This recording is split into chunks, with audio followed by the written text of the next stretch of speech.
Welcome to the Haven Collective. I'm J.R. Foresteros, and this is the Beacon Bit. This is our last week. We're looking at the parable in Luke chapter 18 of the Pharisee and the tax collector. So one more time, if you have not read that parable this week, go back and read it before we dive into this conversation. You can find a link to the passage in the description below this video. When you were in school and you had a group project assigned, which kind of person were you? Were you the person that ended up doing all of the work, or were you the person that sat back and let that person do all the work and still get the credit? Will probably not surprise most of you to know that I was the person who ended up usually doing most of the work. And I was always incensed by the fact that the other people in my group wanted to be in my group because they knew they would get a good grade because I would do all the work. It was the only time in school I was ever popular, was when group assignments were handed out. I'm not bitter about it at all. Don't worry, it's fine.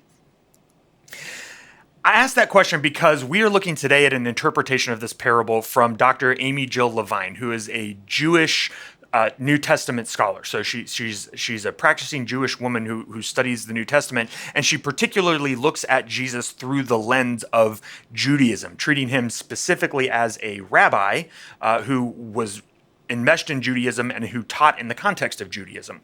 She comes to this parable and says, when we see the Pharisee and the tax collector, again, echoing what we heard from Dr. Callis in our first interpretation of the parable, what we see is not a villainous Pharisee and a heroic tax collector. That's due to the history of Christian interpretation that is piled weight on top of those two images. No, she points out that the Pharisee, for Jesus's original listeners, would have been a very admirable person. It would have been the way we talk about someone like Mother Teresa today. You know, someone who is just particularly holy, that everyone sort of knows that in an ideal world we would all be that good, but none of us ever thinks we could really be as good as them. But we're glad they're there, right? Like, most people don't look at Mother Teresa and say, oh, what a show off. Right? We're grateful for her, even as we recognize that she probably achieved a level of holiness most of us could only ever aspire to. That's how people saw the Pharisee. And then again, the tax collector was on the other end of the spectrum. He was the worst of the worst. He was the most villainous that anyone got.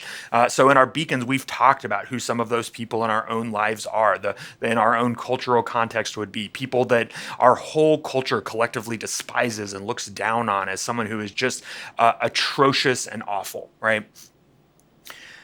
So what's really fascinating about this parable then is how the tax collector is treated.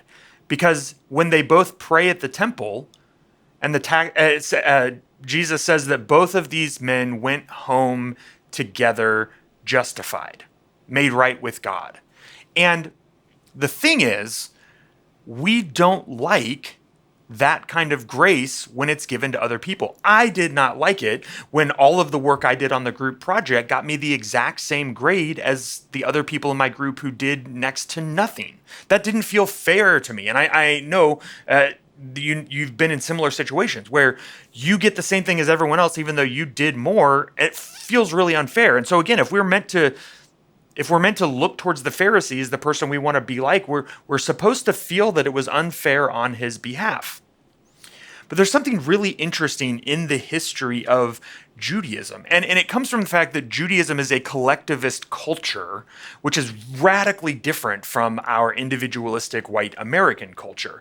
In Judaism, they had a sense that oftentimes we in the present can benefit from the righteousness or the holiness of our ancestors in the faith, because they were so holy and so great that they built up this sort of like stockpile that their descendants could draw from. It was sort of like an inherited righteousness. And again, I know that sounds probably like almost offensive to our ears. It sounds like we can get saved by something that someone else did. But again, that's not how the Jewish people thought of it. They thought of themselves as one part of a body, right? This body that extended through the generations. And so just in the same way as when one part of your body is sick or injured, you take extra care, the rest of your body takes extra care of it. It was more like that, right? That our ancestors in our community actually worked together to help us be righteous. So that phrase that Jesus uses there, both of these men went home together or alongside each other, Levine points out that this can actually mean alongside the other or because of.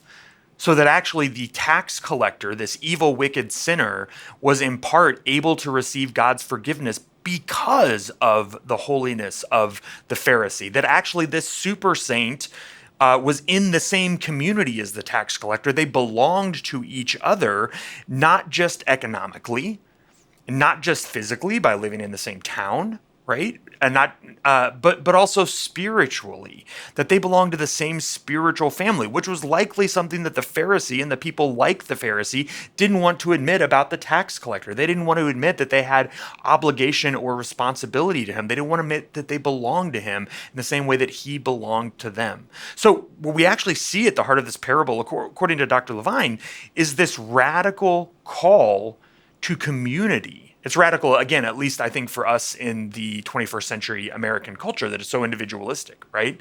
That those people that we want to ostracize and cast out and push aside, Jesus insists that they do belong to us, and that actually our acts of good works can have profound impact on them. Jesus calls us not to forsake them or abandon them or ignore them, because that's not what God does. I think this is going to be a wonderful conversation. I look forward to exploring the implications of this interpretation of the parable with you on Sunday in our Beacon gatherings. Until then, grace and peace be with you.